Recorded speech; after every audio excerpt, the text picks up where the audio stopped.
That's a very important word, claims. When people start making claims without sufficient evidence, and I know that circles us back to Gary Brecka. He makes a lot of claims that aren't scientifically supported, and he's getting torn apart on social media right now with a host of actual nutrition professionals pointing out why those claims aren't accurate.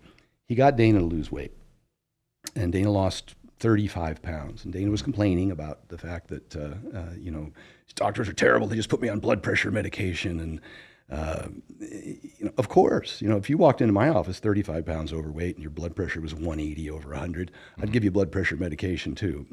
But ultimately, it's the individual's responsibility to lose the weight. The weight is the driver. And it would be while you work your way down to a healthy weight to get off the medication. Sure. Is like the logical. Sure. I've recommended blood pressure medication for steroid users for years. That's something you don't want to let go unchecked if you're going to continue to take that stuff.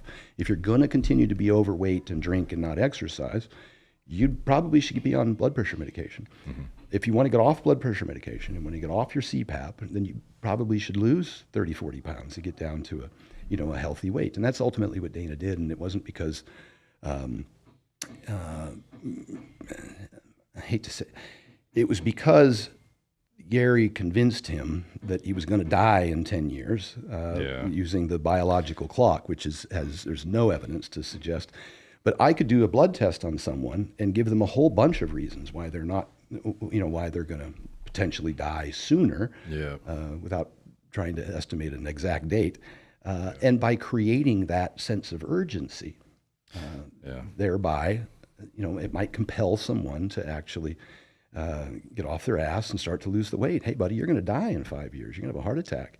That's easy to tell. High blood pressure, triglycerides at 700, which was in Dana's circumstance. There wasn't anything magical done there. And it's not a knock on Gary. The knocks on Gary is that he just keeps saying stuff that's not evidentiary. It's wild how little of the content is centered around the calorie deficit and the exogenous testosterone that he put Dana on. I'm not taking any medication now. This is all just supplements. Yeah, your blood pressure was 116 over 85 the last time the nurse took it. Testosterone stayed right in the upper end of the range because we're doing TRT, hormone replacement therapy, not a huge deal there. Another couple things that are amazing, he'd never had his level of homocysteine checked. Hormone replacement therapy, not a huge deal there.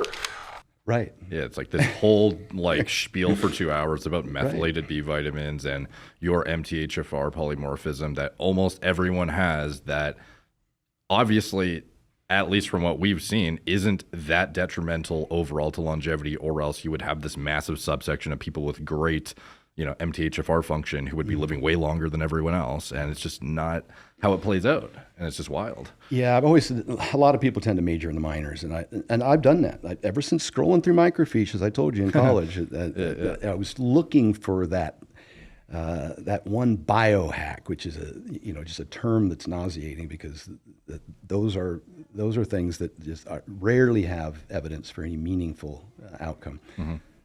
I did a podcast many years ago, and I was speaking about a lot of these very things, and I was speaking about sleep optimization and a healthy diet, however you view that. It brings up a whole lot of different opinions.